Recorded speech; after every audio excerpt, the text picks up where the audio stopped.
les invito a que con reverencia inclinemos nuestros rostros y oremos juntos al Señor.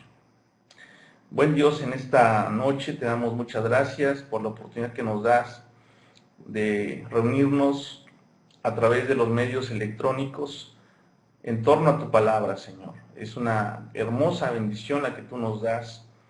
Es un privilegio muy especial el que tú nos otorgas en este tiempo de reflexión de tu palabra.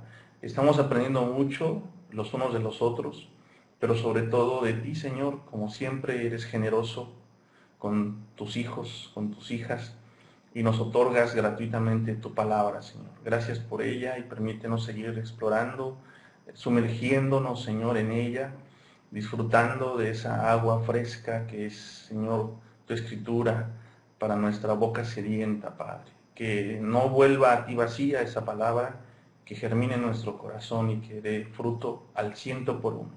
En el nombre de Jesús te lo pedimos todo. Amén. Amén. Bueno, hermanos, vamos a comenzar la clase de hoy. Antes de entrar propiamente en el tema, quisiera, en primer lugar, bueno, invitar a los hermanos que faltan por enviar sus tareas que lo hagan. Ya varios de ustedes ya lo hicieron. Agradezco su puntualidad, su esmero por enviarlas a tiempo. Y bueno, también invitar a los que faltan por enviarlas, hermanos, que lo hagan. La forma de evaluar el curso, al ser a distancia, no es otra sino a través de las tareas, ¿no? Y aunque por ahí no a todos les he mandado una calificación de las tareas que han hecho y que han enviado, no significa que no las voy a leer y no las voy a evaluar, ¿no? Lo voy a hacer porque obviamente pues es la forma en la que puedo evaluar su avance, su comprensión, ¿no? Y bueno, tomen en cuenta además que la dinámica que estamos usando al ser un curso a distancia nos representa ciertos impedimentos, ¿no? Como el hecho de que yo no puedo trabajar de manera individual con cada uno de ustedes, enriquecer por ahí el aprendizaje de forma tan personal. Sin embargo, también creo que es importante que pues hagamos nuestro mayor esfuerzo, ¿no? para seguir adelante y concluir este curso. Estamos ya a 2 semanas, hermanos, de cerrar nuestro curso. Así es que hay que aprovechar este último tiempo. Lamento mucho también que en el camino, bueno, algunos se hayan quedado. Lamentablemente hay varios hermanos que ya no están participando del curso, por lo menos no activamente. Algunos lo están haciendo de manera asincrónica, es decir, toman las clases no en vivo, sino después de que son grabadas por problemas de conexión a internet. Y bueno, algunos hermanos que iniciaron el curso definitivamente ya no los he visto ni en las clases en vivo, como la de ahora, ni tampoco enviando sus tareas, ¿no? Pero bueno, es parte de lo que esperábamos, ¿no? Que no nos gusta, pero que es parte de la realidad. Por lo pronto, tengo un aproximado registrado tanto en la página de internet, en el aula virtual, como en mis archivos que voy llevando, un aproximado de participantes de alrededor de 30, ¿no? Un poco más quizás. Así es que bueno, es un buen número igual. Yo bendigo a Dios por esos hermanos y hermanas que con ustedes están participando activamente de este curso, y algunos que incluso llegaron un poco tarde, pero que se están poniendo al día con todo, ¿no? La intención mía es ir avanzando en la revisión de las tareas. Voy, hermanos, avanzando, a veces no tan rápido como quisiera. Como ustedes saben, pues tengo otras ocupaciones como parte de mi labor pastoral y de sobrevedor de Uruguay. Ahora estamos con un evento que tenemos este fin de semana nacional que me representa mucho tiempo también de trabajo, y no he podido avanzar como quisiera en la revisión de tareas, pero algo he ido avanzando y bueno, espero en Dios obviamente terminar y mandarles a todos una revisión, un comentario de sus tareas, etcétera, ¿no? Entonces, el límite que tengo yo es el límite de cuando termina el curso, que es el 10 de diciembre. Así es que primeramente Dios, para el 10 de diciembre, aunque tenga que desvelarme un par de noches seguidas, con ayuda de Dios voy a llegar a revisar todas las tareas y enviarles una retroalimentación. Sí, hermanos, tanto de la tarea ya de Lucas, de la labor de interpretación que han hecho, como de la que estamos ahora por entrar a comentar un poco, de la aplicación ya para niños de esa parábola del sembrador, como de las otras dos tareas previas a las que estamos trabajando. Bueno, hermanos, vamos a entrar en materia. La clase de hoy, como la de la semana pasada, vamos a estarla trabajando en función de los trabajos que se les han delegado y que varios de ustedes ya han enviado. Porque precisamente en estas últimas clases, al estar ustedes ya ejerciendo la interpretación bíblica, pues la idea es, en base a sus resultados, a lo que ustedes han descubierto, a sus aportaciones, enriquecerlos, retroalimentarlos juntos y seguir aprendiendo, ¿no?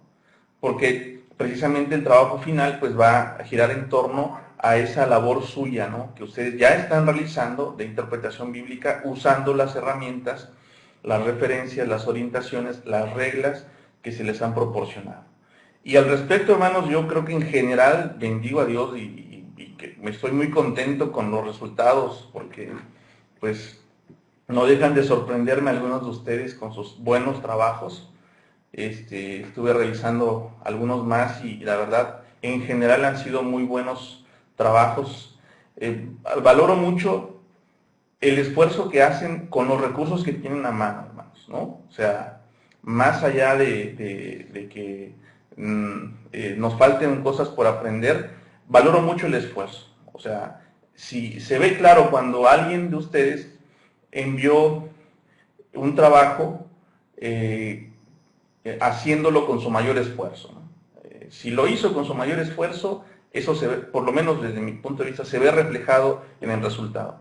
Y eso es algo que hay que valorar mucho. Si por ahí lo hicieron más o menos, ahí nada más por salir del apuro, creo que también se ve, y obviamente en su calificación se va a ver reflejado, ¿no? O se está viendo reflejado. Así es que tómenlo en cuenta para el trabajo final también, que va a seguir teniendo que ver con esto que estamos comentando. Denme un segundito.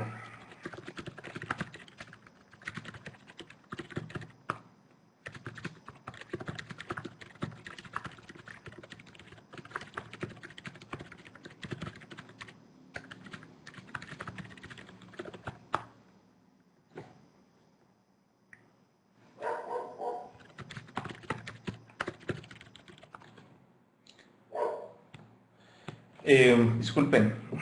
Ay, bueno, voy a cerrar acá el chat porque no me dejan concentrar. Bien, hermanos, entonces pongamos ese empeño en nuestros trabajos.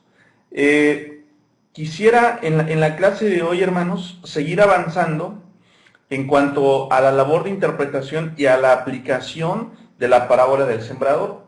¿Por qué?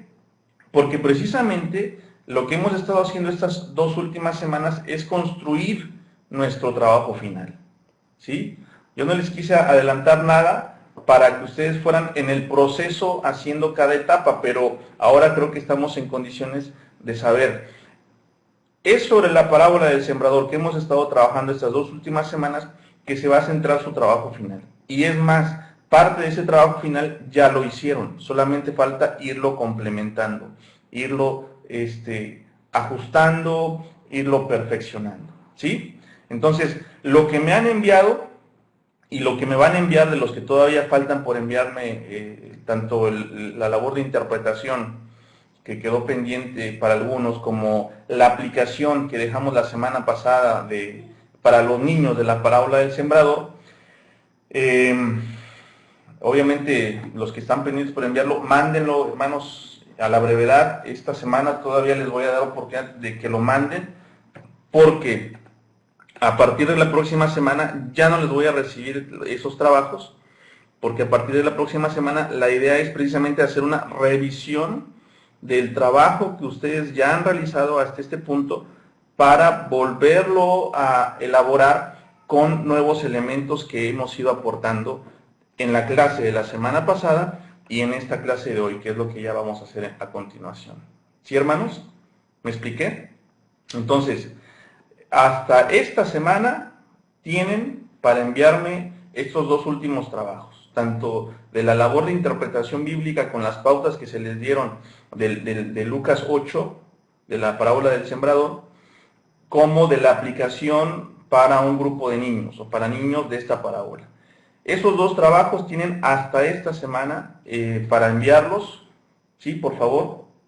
Esta semana termina para nosotros, pues yo diría que el sábado en la noche, pero como el sábado reposamos, traten de enviarla el viernes en la noche, a más tardar. ¿Sí, hermanos? El viernes en la noche, para que yo el fin de semana, bueno, cuando tenga el tiempo, me ponga a revisar lo que falta, o los trabajos pendientes, y les envíe en cuanto pueda una retroalimentación. La próxima semana ya vamos a estar entrando en la reelaboración de esa interpretación de la parábola del sembrador que hemos venido haciendo y en la aplicación de esa parábola del sembrador con las pautas que, como decía hace un rato, estamos haciendo tanto en la clase pasada como en esta. Espero haber sido claro en eso. Si no, bueno, después por escrito se los dejo. Hermanos, seguimos entonces hablando de este texto de Lucas 8, de la parábola del sembrador en Lucas. Algo que me parece importante aclarar antes de entrar en materia es que en la semana pasada yo hice un comentario que después uno de los compañeros me preguntó si había sido un error o no. Desde mi punto de vista no lo es, respecto a que yo dije que es difícil que un grano, una semilla, dé fruto al 100 por 1, ¿no? Y me decían, no, que sí, o sea, que el trigo o el maíz da más de 100 semillas o granos de maíz, en el caso del maíz o del trigo. Y la aclaración que yo le hice, y que me parece importante hacerla en general, por si es que hay esa idea o esa confusión, es que el texto no habla de granos, sino habla de frutos, ¿no? Cuando Jesús en la parábola habla de que la producción será al 100 por 1, habla de frutos, no habla de granos. Y desde mi comprensión, que entiendo además era el sentido en el que Dios lo pronunció en la parábola, Jesús, perdón, el fruto del maíz no es el grano de maíz, sino la mazorca, ¿no? Así como el fruto del trigo no son las semillas, sino la espiga, ¿no? Así como el fruto de cualquier otra planta que se siembre no necesariamente es el grano que después se usa para sembrar ese árbol o esa hortaliza, ¿no? Es diferente el fruto que la semilla, ¿no? Entonces, bueno, hago esa aclaración por si quedó por ahí la duda en alguno de ustedes. Esta semana pude revisar, hermanos, algunas tareas que enviaron y quisiera, obviamente, como hicimos la semana pasada, en base a esas tareas, hacer estos aportes que ahora voy a iniciar. En el análisis que nosotros somos llamados a hacer del texto bíblico, hermanos, una de las cosas que se les han pedido y en las que hemos hecho mucho énfasis es en tomar en cuenta el contexto en el que está ubicado el pasaje en cuestión, ¿sí? El contexto literario, el contexto bíblico.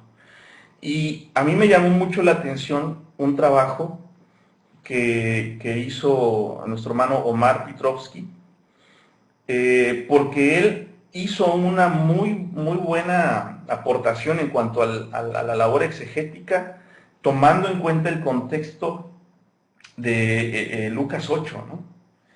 Porque no solamente mencionó las generalidades, Omar, de lo que antecede y procede al texto de Lucas 8 que estamos analizando, sino que además se detuvo a hacer un análisis breve pero muy, muy importante de cada uno de esos pasajes. Y quiero mencionar estas cuestiones que me parecen muy importantes, ¿no? En Lucas 6, 20 al 49, si quieren ir buscando en sus Biblias, no vamos a leer la cita obviamente, pero para que lo ubiquen ese pasaje, en el Evangelio de Lucas encontramos, hermanos, algo que se le ha llamado el Sermón del Llano en Lucas, que es lo equivalente al Sermón del Monte en Mateo, ¿no? Hay diferencias geográficas, ¿no? Orográficas entre Lucas y Mateo. Según Mateo, Jesús predica ese sermón en un monte y según Lucas en un llano. Entonces, en ese sermón, hermanos, del llano, de Lucas, de forma más concreta, hace un acercamiento el evangelista a temas muy fundamentales que tienen que ver con las bienaventuranzas, con el llamamiento, con la vocación de fe, entre otros.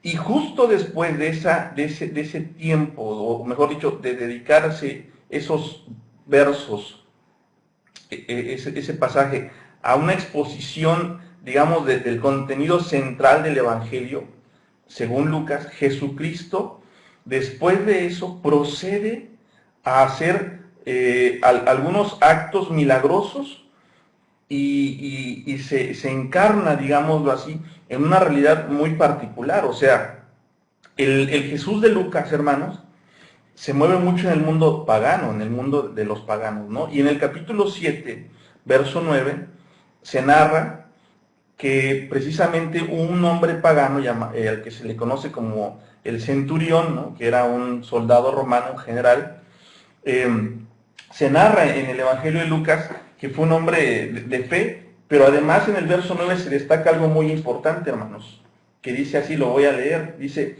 al oírlo Jesús se asombró de él y volviéndose a la multitud que lo seguía comentó: les digo que ni siquiera en Israel he encontrado una fe tan grande. Entonces, vamos a hacer un recuento hasta acá. Lucas da su sermón, el Jesús de Lucas da su sermón, el sermón del llano, ¿no? En el capítulo 6. Y después de ese sermón del llano, hermanos, que termina en el verso 49 y último del capítulo 6, en el capítulo 7 se narra este acontecimiento en donde Jesús destaca la fe de un hombre pagano. Seguimos. En el siguiente pasaje, del verso 11 al verso 17, Lucas está narrando, hermanos, cómo Jesús resucitó al hijo de una viuda. Y hay una frase en el verso 22 que llama mucho la atención, ¿verdad? Que procede, mejor dicho, antes de eso, en el verso 16, perdón, me adelanté un poco, de ese pasaje, en el verso 16, dice así la palabra: todos se llenaron de temor y alababan a Dios. Ha surgido entre nosotros un gran profeta, decía. Dios ha venido en ayuda de su pueblo. Esa última frase es la que quiero destacar. Dios ha venido en ayuda de su pueblo. Fíjense en qué contexto se da esto. Porque precisamente también la mujer que se describe ahí es una mujer que no pertenece propiamente o necesariamente al pueblo de Israel y que además destaca su tremenda necesidad que tiene. Jesús la encuentra llorando de pena porque su hijo ha muerto y Jesús lo levanta de la muerte. Al hacer eso Jesús, se escucha ese rumor entre la gente, se escucha esa frase: Dios ha venido en ayuda de su pueblo. Entonces, se dice la palabra, el sermón del llano, Jesús sana al siervo de un centurión y pronuncia a Jesús estas palabras de que este hombre fue un hombre de mucha fe, que ni siquiera en Israel hay un hombre que tenga tanta fe. Después de eso, la gente, al ver lo que hizo con el hijo de la viuda de Naín, dice que ha venido la salvación, que Dios ha venido en ayuda de su pueblo, y después de ese acontecimiento, en el capítulo 7, versos 18 en delante, hermanos, tenemos una narración que describe cómo los discípulos de Juan están cuestionando si él es realmente el Mesías o si esperan a alguien más. Y Jesús, entre otras cosas, en su respuesta, en el verso 22 del capítulo 7, dice lo siguiente: entonces le respondió a los enviados: vayan y cuéntenle a Juan lo que han visto y oído. Los ciegos ven, los cojos andan, los que tienen lepra son sanados, los sordos oyen, los muertos resucitan, y a los pobres se les anuncian las buenas nuevas. ¿Vieron qué importante es esto, hermanos? Vamos siguiendo la secuencia de lo que está antes de la parábola del sembrador, Vamos a llegar a la parábola del sembrador. Pero si nos vamos deteniendo en cada pasaje previo a la parábola del sembrador, vamos descubriendo que el mensaje que concentra la parábola del sembrador es mucho más abarcador y al mismo tiempo más impactante de lo que normalmente entendemos. Por eso es importante leer con atención lo que hay antes y después del texto que estamos analizando. Entonces, esta afirmación que hace Jesús de sí mismo, hermanos, esta declaración que le hace a sus discípulos, nos deja, me parece a mí, o nos va dejando muy en claro a dónde quiere llegar Lucas cuando en su evangelio incorpora la parábola del sembrador que Jesús pronunció en su momento, justo después de haber mencionado estos acontecimientos. Destacamos entonces del capítulo 7, verso 22, que a los pobres les es anunciado el evangelio.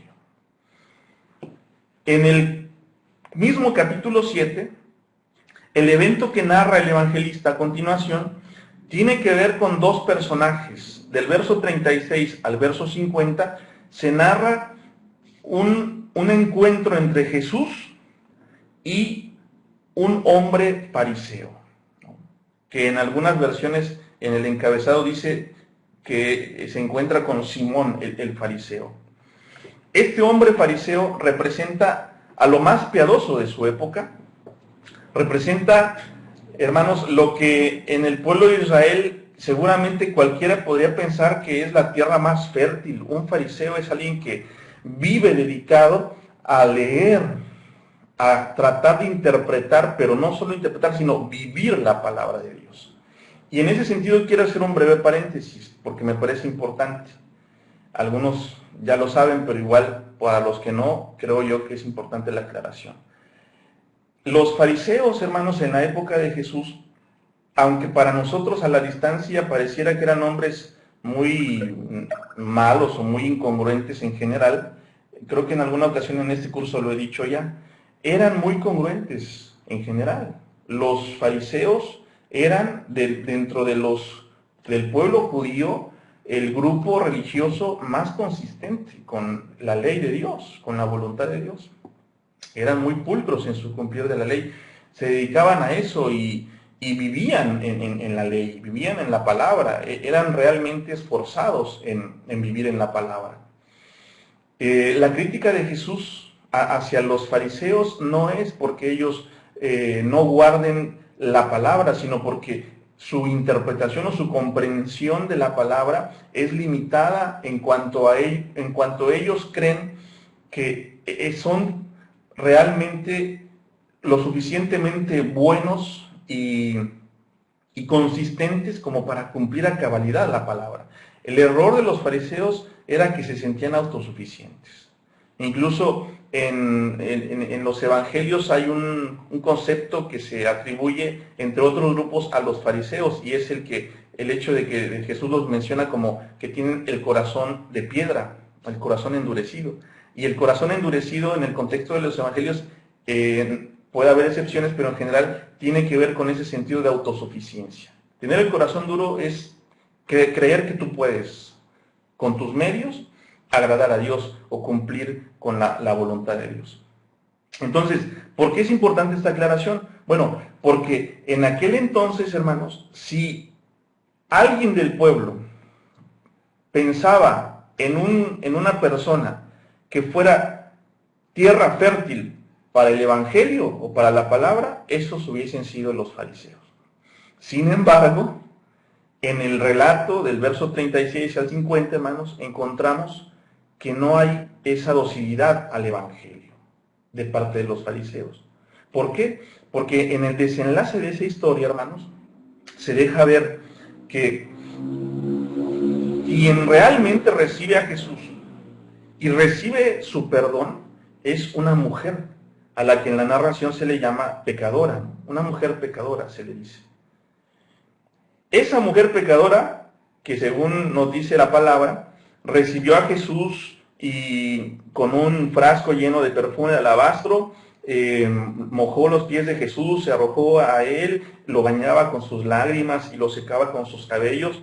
Ese acto de tremenda humildad que reflejaba una también tremenda necesidad de perdón de esta mujer, Jesús la compara con la poca cortesía con la que el fariseo lo recibió. Y al respecto enfatizo solamente un verso de ese pasaje, el verso 47. En el verso 47, en esa explicación que Jesús le da al fariseo de lo que ha acontecido, ante el juicio que están haciendo, tanto el fariseo que lo invitó como los demás invitados de Jesús, Jesús le responde y entre otras cosas les dice lo siguiente: por esto te digo, verso 47, si ella ha amado mucho, es que sus muchos pecados le han sido perdonados, pero a quien poco se le perdona, poco ama. Entonces, en ese verso, hermanos, Jesús está concentrando algo a lo que se le llama también una estructura poética, quiásmica, y que tiene que ver con los opuestos. Al que ama mucho, se le perdona, mejor dicho, al que se le perdona poco, ama poco. Al que se le perdona mucho, ama mucho. En este caso, la mujer pecadora es a la que se le perdona mucho, y por tanto es la que ama más a Jesús. Y el fariseo es el que ama poco. ¿Por qué ama poco? Porque se le perdona poco. Y a veces eso se puede llegar o se puede prestar alguna confusión de decir, bueno, entonces hay que pecar mucho para que amemos mucho al Señor. No se trata de eso. El punto está precisamente en la docilidad a la que vamos a llegar ya dentro de un momento de la tierra fértil. Fíjense bien, hermanos, el fariseo también era un hombre pecador. El fariseo también era un hombre al que mucho se le tenía que perdonar. Su soberbia, para empezar, era un pecado, y un pecado mortal como cualquier otro, ¿no? El sentido de autosuficiencia de un fariseo era un pecado del cual tenía que arrepentirse. Tenía mucho de qué arrepentirse el fariseo. La mujer pecadora tenía mucho de qué arrepentirse también.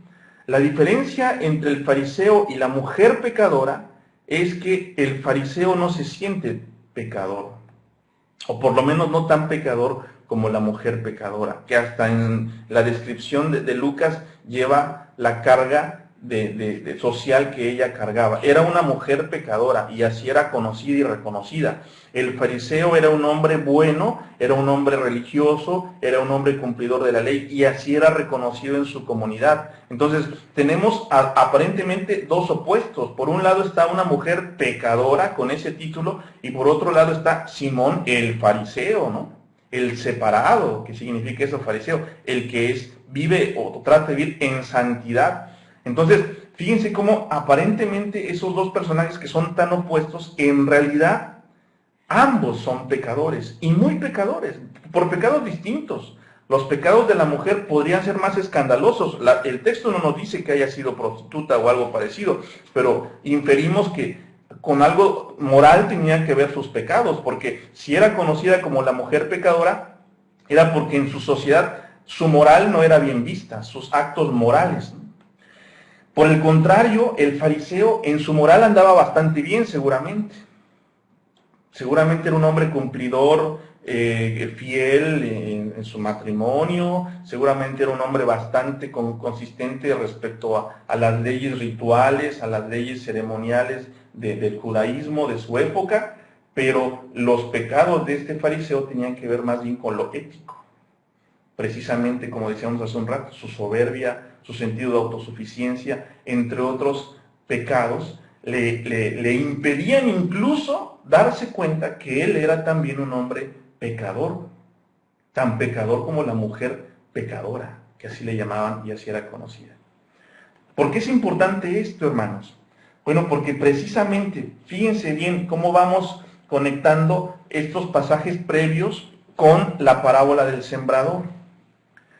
Previo a la parábola del sembrador se describe, como ya en la clase pasada habíamos mencionado, a las mujeres que acompañaban a Jesús. Y yo hacía un comentario respecto a la docilidad que en general las mujeres tienen a la palabra de Dios por sus propias circunstancias de marginación y de opresión que han vivido históricamente. Bueno, antes de esas mujeres, los personajes que se narran en el Evangelio de Lucas, hermanos, que reciben a Jesús, que reciben su palabra o que reciben un milagro de Jesús o su perdón, son personajes marginados, todos ellos. ¿Sí se dan cuenta?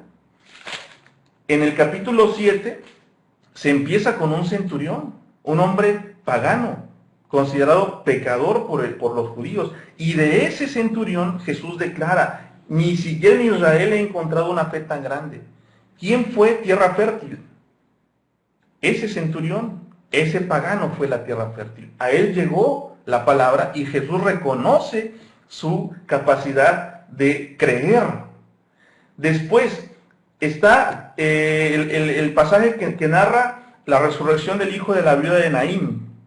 Y cuando Jesús opera ese milagro, surge esa expresión y ese rumor del pueblo. Dios ha venido en ayuda de su pueblo. Pero ¿quién es su pueblo?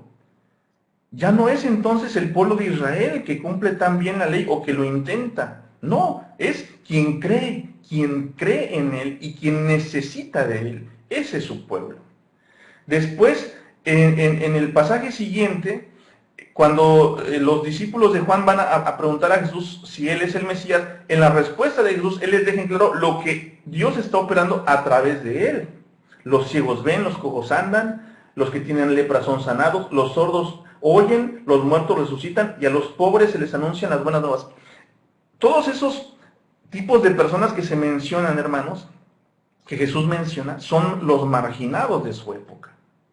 Es decir, que el Evangelio estaba en primer lugar llegando a los marginados de su época, no a los privilegiados de su tiempo en primer lugar. No que no fuera para ellos, también era para ellos, pero en primer lugar lo que estaba pasando es de que los menospreciados, los catalogados de pecadores, los catalogados de indignos de Dios, eran los primeros que estaban siendo transformados por Dios a través de su fe.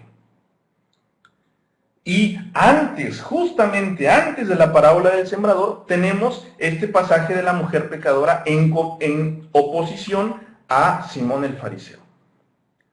El fariseo representa, hermanos, esa autosuficiencia que termina impidiéndole que la palabra, que es Jesús, entre en su corazón y germine y dé fruto. Y por el contrario, la mujer pecadora, que sí tiene la capacidad de reconocer su necesidad de Dios y por tanto abre su vida a la palabra, la recibe y esa vida en su corazón genera transformación.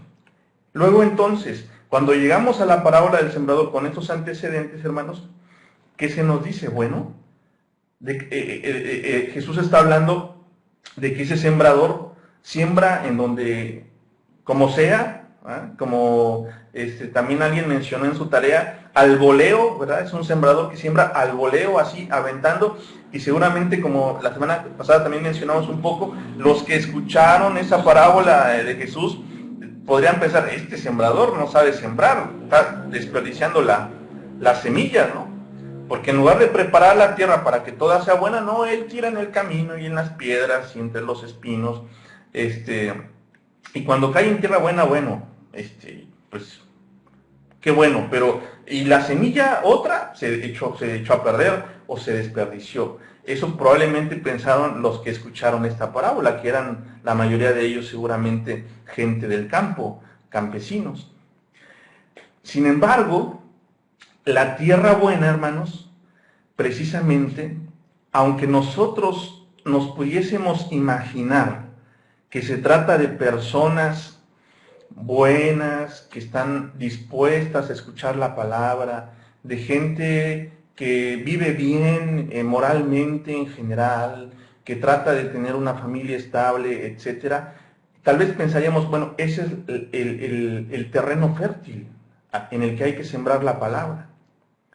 Sin embargo, hermanos, los textos anteriores a la parábola del sembrador nos dejan ver que los que son tierra fértil son los más necesitados, los marginados y los que reconocen tanto su necesidad como su pecado. Entonces fíjense que normalmente, no sé si les pasa a ustedes, pero a mí me pasaba cuando leí esta parábola del sembrador, que yo pensaba que la tierra fértil se parecían mucho, los que eran tierra fértil, tal vez se parecían mucho a mí, ¿no? Que soy un hombre casado, que trato de ser fiel a mi esposa, a mis hijos, en todos los sentidos, que me esfuerzo por ser un buen pastor, un buen cristiano. Bueno, pues alguien parecido a mí, por decirlo, no que me agrande ni nada, pues es buena tierra, ¿no? Pero los pasajes que están antes de la parábola del buen sembrador nos dejan ver, me parece a mí, otra cosa. La tierra fértil, hermanos, está donde menos nos lo esperamos.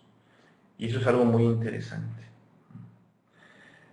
Lo otro, hermanos, que me parece muy importante destacar, y aquí quiero citar textualmente a Omar, que yo mencionaba hace un rato, vuelvo al trabajo que él hizo. Él escribe en una parte algo que me llamó mucho la atención. La siembra de la palabra no es una actividad desligada de todas las actividades de la vida, sino que incluye a todas ellas. Ya estamos en la parábola del sembrador, ¿verdad?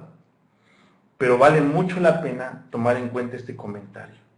El sembrador sale a sembrar, pero ese sembrar no lo enajena de su vida cotidiana. Y eso es un detalle que yo personalmente no había visto y que la verdad cuando leí la tarea de Omar me quedé muy gratamente sorprendido, ¿no? La siembra de la palabra no es una actividad desligada de las actividades de la vida, hermanos. Nosotros somos llamados a ser sembradores como Jesús lo fue. Pero Jesús, hermanos, nos da un modelo de sembrador que no se desentiende de la vida cotidiana, sigue en el camino, sigue en el diario vivir y en ese diario vivir siembra. Y eso de verdad que me causó un fuerte impacto porque a veces queremos profesionalizar las labores que hacemos al interior de la iglesia, ¿no? Como en este caso la evangelización, hermanos. Y la evangelización no es un acto que se da por separado, no se da únicamente en el momento de que yo digo, hoy voy a salir a evangelizar, o hoy voy a ir a predicar la palabra. El predicar la palabra, el evangelizar, debe de ser parte de nuestras vidas, ¿no? Donde estemos, debemos de dar testimonio, debemos de dar fruto, debemos de sembrar la palabra. Con quien estemos, de la forma en la que nos encontremos, siempre habrá oportunidad para sembrar la palabra. Y sembrar la palabra, hermanos, yo quisiera aclarar ese punto, no necesariamente es únicamente, no digo que no lo sea, es parte de sembrar la palabra, es parte de la predicación. Con textos bíblicos, hablar del evangelio, hacer algún llamamiento al arrepentimiento, eso es parte de sembrar la palabra. Pero no creo, hermanos, que sea lo único, el único medio de compartir la palabra. Hay muchos otros medios. Y la vida misma obviamente, el trato que le damos a la gente que nos rodea, el respeto con el que escuchamos al que nos habla, ¿no? La atención que le ponemos, el hecho de que pongamos en silencio por lo menos el celular cuando estamos hablando con un interlocutor que nos está compartiendo algún problema, ya es un reflejo de que nosotros estamos dándole importancia a esa persona y por lo tanto le estamos compartiendo la palabra. El salirnos del camino, ¿no? Como lo hizo el buen samaritano, y cambiar nuestros planes por amor a ese extraño que ni siquiera conocemos, pero que nos necesita. Y si hacemos algo por él, le estaremos compartiendo perfectamente la palabra. Hay muchas formas de compartir la palabra, ¿no? Y debemos de ser siempre muy creativos y muy atentos a eso. Después de la parábola del sembrador, encontramos también eventos muy importantes, hermanos. En el mismo capítulo 8 tenemos ese llamado que Jesús hace a que nuestra vida como una luz no la pongamos bajo una repisa, sino que la pongamos en donde se vea más y alumbre más. Encontramos esa declaración que hace Jesús en el verso 21 del capítulo 8, de que su madre y sus hermanos son los que oyen la palabra de Dios y la ponen en práctica, es decir, los que se convierten en sembradores en el llamado que Él hace. En el siguiente pasaje, hermanos, encontramos el llamado que Jesús hace a que dejen de tener temor sus discípulos y a que pongan cada vez más empeño en que su fe crezca y se fortalezca. Y después tenemos también la liberación de un endemoniado, ¿no? Esa narración del verso 26 al verso 39, que también es un pasaje que nos tiene mucho que decir respecto a lo que se ha estado hablando en la parábola del sembrador. Lo que el Señor opera en este hombre endemoniado, otra vez nos desconcierta. Un hombre atormentado por sus demonios, por sus maldades, por sus terribles pecados, por sus violencias, es en quien penetra la palabra y termina siendo tierra fértil. Porque en el verso 38, hermanos, se nos dice que ese hombre, después de estar completamente convulsionado en su vida y hacer lo malo y estar siempre amedrentando a los demás, terminó queriendo estar con Jesús y terminó siendo comisionado por Jesús para que fuera y sembrara la palabra. Vuelve a tu casa y cuenta lo que Dios ha hecho por ti. Verso 39. Entonces, hermanos, vean cómo la tierra fértil no es la que nosotros a veces creemos que es la tierra fértil, ¿no? Y yo creo que por eso en la parábola del buen sembrador, como le hemos estado llamando, Jesús nos enseña, hermanos, la importancia de sembrar donde sea. Porque incluso lo que nosotros pudiéramos pensar que es tierra fértil, no lo es. A veces nos hemos llevado nuestros fiascos, no sé si a ustedes les ha pasado, de que decimos, no, le voy a predicar la palabra a fulanito, que más o menos tenemos una vida parecida, o que se ve que es buena gente, se ve que va a estar dispuesto y abierto a escuchar la palabra. Le predicamos, le compartimos y resulta que no permite que la palabra penetre. Al final nos damos cuenta que tiramos la semilla sobre piedras. O a lo mejor sí permitió que la palabra llegara a su vida, pero la maleza, los espinos, que son los bienes materiales, según Jesús mismo explica en la parábola, terminan ahogando la semilla y la semilla muere. Nos hemos llevado fiascos de esos, ¿no? Incluso tal vez hemos dicho, no, esta persona seguramente se va a convertir y se va a bautizar y va a ser una excelente persona, va a ser un excelente cristiano. Y después nos damos cuenta que no sucede tan así. Por eso es que Jesús nos invita a ser sembradores tan buenos, tan pródigos de dar semilla. Porque a lo mejor al estar nosotros etiquetando o limitando nuestro compartir de la palabra, estamos evitando que llegue a quien sí es tierra fértil. Y pues como ya hemos estado comentando, tierra fértil es el que necesita, pero reconoce su necesidad, ¿sí?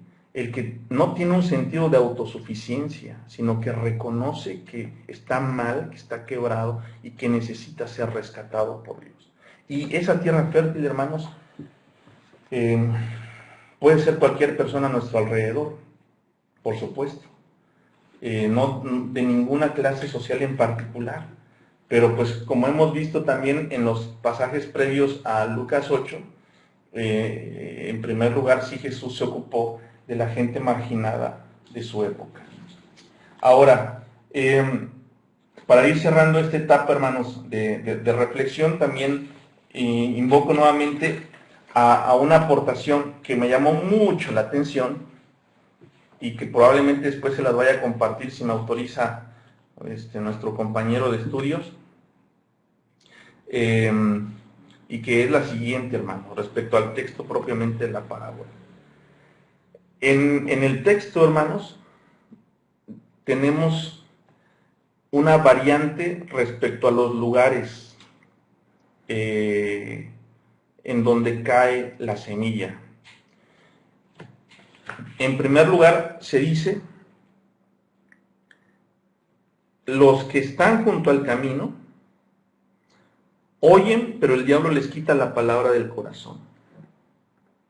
Después, los que están en las piedras, en la explicación, ¿verdad?, que da Jesús. Vamos a, si quieren irlo buscando en sus Biblias, en el verso 11 empieza la explicación de Jesús, Lucas 11, y en el verso 12, y en el verso 12 al 14, está lo que les quiero comentar sobre todo.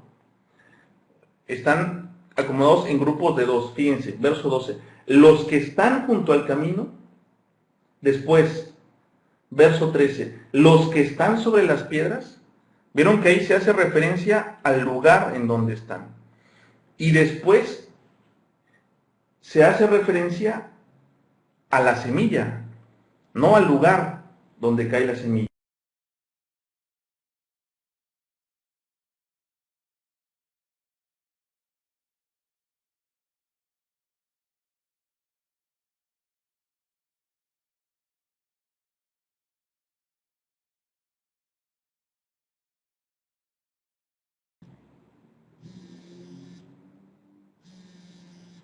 Hola.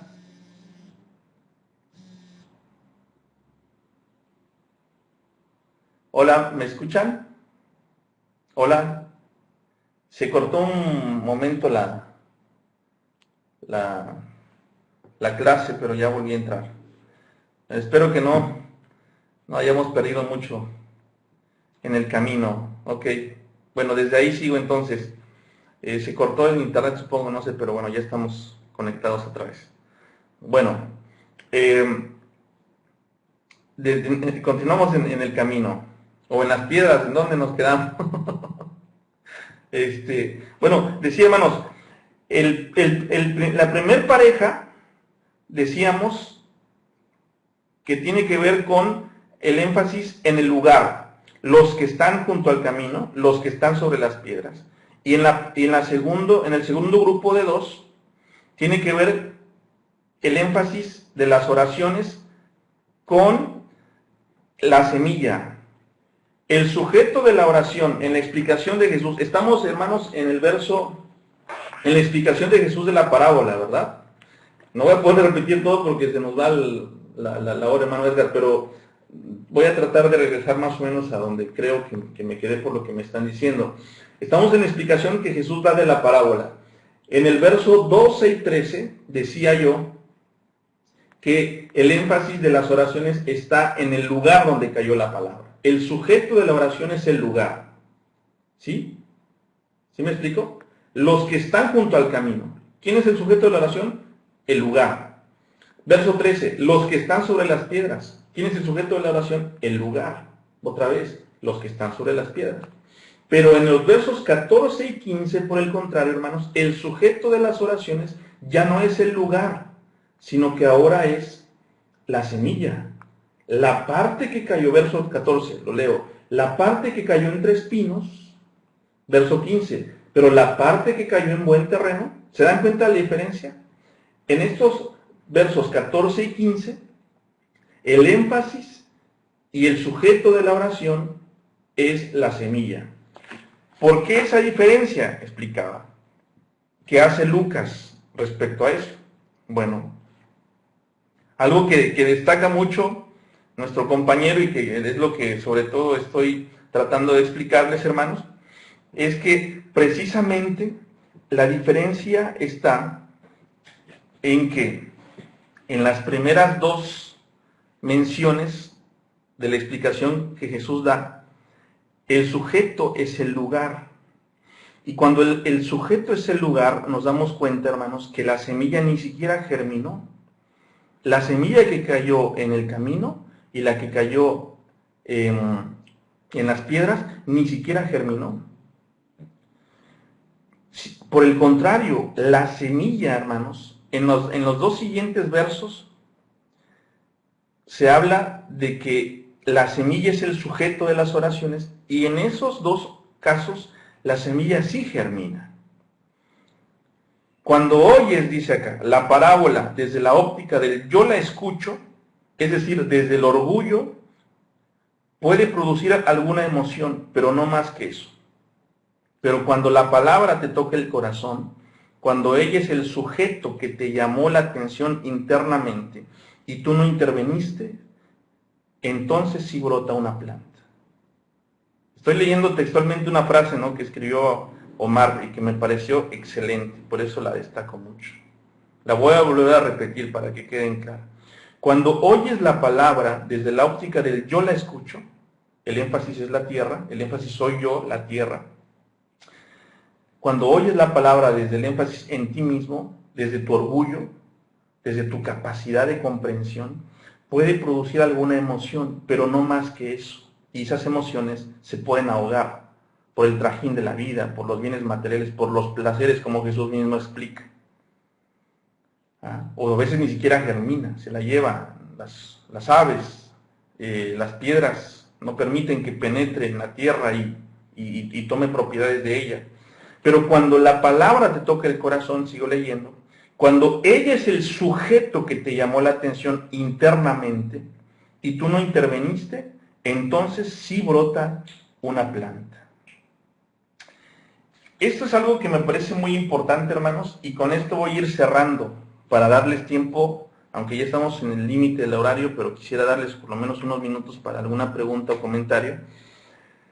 Porque fíjense que una de las cosas que hemos intentado explicar y ayudarles en su proceso de interpretación tiene que ver precisamente con ese énfasis en que dejen que la palabra les hable, que dejen que la palabra les interpele, les afecte a ustedes. Uno de los graves errores que cometemos al leer la Biblia, hermanos, es de que no la leemos para nosotros, en primer lugar, la leemos para los demás. Y eso nos pasa mucho a los predicadores. Cuando leemos la Biblia, casi siempre, o la mayoría de las veces, es para otros, para prepararnos y alimentar a la iglesia, pero la palabra es primero para mí. Y en ese sentido, hermanos, yo creo que la parábola del sembrador nos enseña mucho. Porque ¿cómo puedo llegar yo a ser tierra fértil? Bueno, ya decía yo hace un rato que para ser tierra fértil hay que reconocer nuestra necesidad, dejar a un lado la soberbia y el orgullo y reconocer que somos pecadores, que somos pobres, que somos desvalidos y que si Dios nos rescata, no vamos a poder salir adelante. Ser tierra fértil significa ser dócil, hermanos, a la palabra, ser accesible a la palabra. Si en nuestro corazón hay algún tipo de orgullo, de vanagloria, entonces no somos tierra fértil. Por mucho que leamos la Biblia, por mucho que oremos, por mucho que seamos fieles en nuestros compromisos religiosos y cristianos de ir a la iglesia los sábados, de dar el diezmo, entre otras responsabilidades, por mucho que hagamos eso, hermanos, si no estamos siendo humildes, si no estamos siendo dóciles, no somos tierra fértil. Y por eso es que probablemente no estemos dando fruto al 100%. No nos hayamos convertido en sembradores, como Jesús nos llama a hacer. Porque fíjense bien que en el desenlace del Evangelio de Lucas, precisamente, después de que pasa esta parábola del sembrador, después de que se da la transfiguración, ¿no?, que se menciona en el capítulo 9, Jesús deja en claro que el propósito de él es de que los que están escuchando estas palabras se conviertan ellos en sembradores. En el capítulo 10 está el desenlace de esto que menciono. 72 son enviados. ¿A qué? A sembrar. ¿A sembrar qué? Bueno, lo que ellos ya recibieron. A dar fruto al 100%. ¿De qué fruto? De lo que ellos ya en su corazón dócil han recibido y por tanto pueden ahora compartirlo. Entonces, El propósito, hermanos, de Jesús es de que nosotros, al tener un corazón dócil, nos convirtamos en semilla y en sembradores también. Sembradores de esa semilla. Ese es el fruto que Él espera que demos. Pero para que esto ocurra, además de esa docilidad de la que he estado haciendo mucho énfasis, vale mucho la pena tomar en cuenta esto que hace un ratito les leía. Cómo nosotros nos acercamos a la palabra, si nos acercamos con ese deseo de que, no de estudiar nosotros la Biblia, sino de que la Biblia nos estudie a nosotros.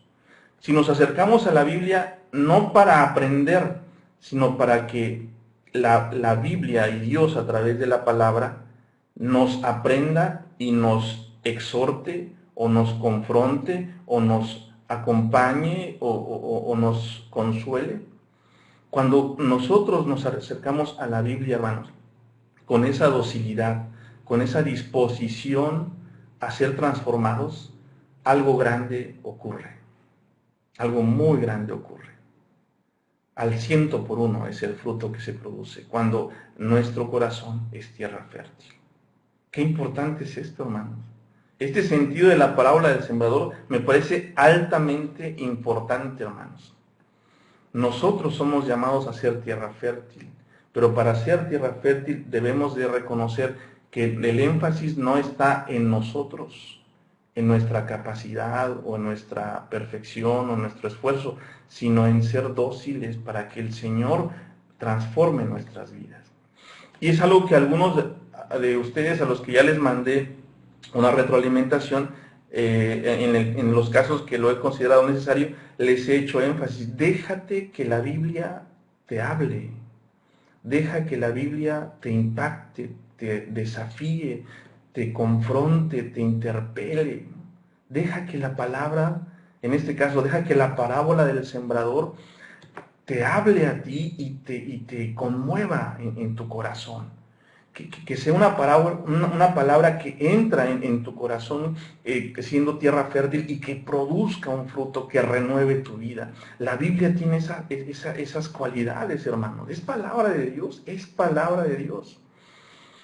Y ahí es donde yo creo que debemos de retomar nuestros trabajos. Yo les invito, hermanos, a los que ya hicieron su tarea, que espero que ya hayan sido la mayoría, que la próxima semana que reelaboren su trabajo, tomen en cuenta esto. Acérquense nuevamente a la parábola del sembrador, pero con el corazón abierto. Hagan a un lado sus durezas, si es que las tienen, y permitan que su corazón sea tierra fértil, para que la palabra entre hasta adentro y genere algo grandioso en ustedes. Y es ahí donde yo destaco el valor, sobre todo, y eso se los digo a todos en general, ¿no? Pero en particular a los que yo he notado que se han mostrado dispuestos a que Dios les hable, ¿no? Eso es lo que yo estoy valorando más de sus trabajos, hermanos. Que cuando yo veo que alguien de ustedes realmente dejó que la palabra entrara en su corazón y les hablara y los conmoviera, eso es lo que yo valoro mucho. Porque yo creo que ese es finalmente el centro, hermanos, de esta clase. No es la técnica, no es los recursos, no son los diccionarios buenos que ustedes tengan. Eso pues cualquiera lo puede investigar buscando unos buenos diccionarios. Lo más importante, eso es importante, está bien, esa investigación, se dieron el tiempo de hacerlo, adelante, síganlo haciendo, valoro mucho ese esfuerzo. Pero lo fundamental es permitir que en su análisis bíblico, que en su trabajo de interpretación, dejen que Dios les hable a ustedes, los conmueva, ¿no? Que cuando ustedes estén estudiando y escribiendo, bueno, ¿qué me dice la Biblia hoy? Por eso es que esas preguntas que yo les dejé en la parte hermenéutica son muy importantes. La primera, ¿qué me dice esta palabra hoy? ¿A quién? ¿A ti? ¿Qué te dice a ti? ¿No? ¿Sí? Y al responder esa pregunta, hermanos, dejarnos conmover, ¿no? Por el Señor y hacernos otras preguntas, ¿no? ¿Por qué me llamó el Señor a mí? ¿De qué manera recibí la semilla y qué fruto estoy dando? ¿No? ¿Qué desafíos me plantea Dios a través de esta palabra? ¿Cómo puedo responder a lo que Dios me pide? ¿Qué le dice esta palabra hoy a la iglesia y a la aplicación para nuestras comunidades? Esas preguntas son preguntas disparadoras, que la intención que tienen es precisamente que encarnemos esa palabra para nosotros y después para la iglesia. Que dejemos que entre hasta adentro y, como dice la Biblia de sí misma, ¿no?, que sea esa espada de dos filos que corta y penetra y llega hasta las coyunturas, ¿no?, hasta el centro de nuestro ser. Esta parábola del sembrador no va a ser bien interpretada por ti hasta que no dejes que entre hasta el centro de tu vida. Hacia eso tenemos que llegar. Esa debe de ser nuestra meta fundamental. ¿Sí, hermanos? Bueno, ¿alguien tiene alguna pregunta o algún comentario, hermanos? Vamos a tomarnos unos minutos para eso. Espero que tengan algunos minutos más. Adelante, los leo.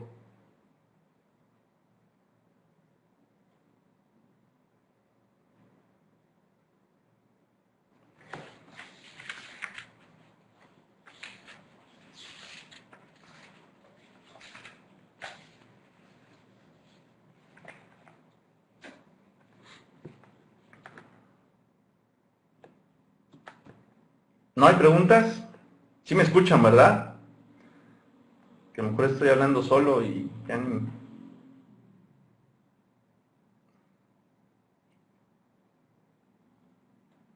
Bueno, gracias, hermano Matías.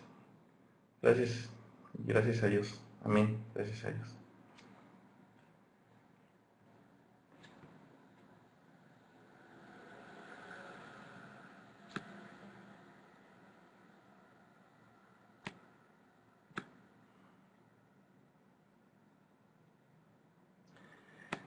Bueno, gracias a Dios, Hortensia. Mucho de lo que hoy compartí lo saqué de ustedes, de los aportes que han hecho. Así es que vean qué hermoso es. Sí, hermano Matías, mándeme su testimonio, por favor. Con mucho gusto lo voy a leer con toda atención. Vean qué enriquecedor es el ejercicio de leer la Biblia en comunidad. Aunque estamos lejos y todo, pero yo recibo las tareas, las leo, y Dios me habla a mí a través de lo que ustedes leyeron y comprendieron, y después se los estoy devolviendo en estas clases. La clase pasada y la de hoy ha sido sencillamente eso: leer y compartir lo que ustedes mismos están haciendo. Vean qué enriquecedor es leer la Biblia en comunidad, ¿no?, y compartir esos ejercicios. Ese acercamiento a la palabra. Gracias a Dios. Bueno, hermanos, si no hay preguntas o comentarios, aquí cerramos la clase de hoy. Esta semana no les voy a dejar tarea, y la próxima semana, el próximo miércoles, vamos a afinar bien, y les voy a dejar bien en claro la tarea, que va, repito, ya les di el anticipo. La idea es reelaborar lo que ya hicieron, ¿no? Sí, reelaborar lo que ya hicieron. Fíjense cómo la palabra es inagotable. La parábola del sembrador la hemos leído un montón de veces, la hemos predicado incluso muchas veces, y yo les aseguro, por lo menos a mí me está pasando, que aunque yo esa parábola la he leído y la he predicado muchas veces, Dios me está hablando cosas que no me había hablado antes a través de esta parábola y a través de los trabajos de ustedes, hermanos. De veras que es valiosísimo, gracias a Dios. Sí, los fariseos, yo creo que estaban en pecado de muerte como cualquier otro pecador, ¿no? Ni más ni menos, estaban en pecado de muerte. Su pecado más grave fue la autosuficiencia. El egoísmo, ¿no?, el sentir que ellos podían. Ese fue su pecado más grave y fue lo que los perdió no sé si a todos, creo que no, espero que no, pero a muchos de ellos sí. Sí, Dardo, qué bueno tomarse el tiempo para reflexionar y aprender. Es un excelente ejercicio, gracias a Dios. Bueno, seguimos aprendiendo juntos, gracias a Dios, ¿no? Qué hermoso es, de verdad, es una gran experiencia, aún en la distancia. Bueno, hermanos, la próxima semana a la misma hora nos vemos, y la próxima semana ya tendrán tanto en el aula como en Facebook descrita completamente la tarea que sería ya el trabajo final, con el que yo los voy a evaluar. Lo que sigue es el trabajo final, ¿sí? Y con ese trabajo final cerramos este curso y yo evalúo su aprendizaje también. Y bueno, con la ayuda de Dios, seguro van a salir muy bien, ¿no? Que esa es la idea. Muy bien, hermanos, pues pasa a todos ustedes, Dios les bendiga. Dejo ahí el foro para que se despidan también, los que quieran hacerlo. Dios les bendiga a todos, pasa a ustedes.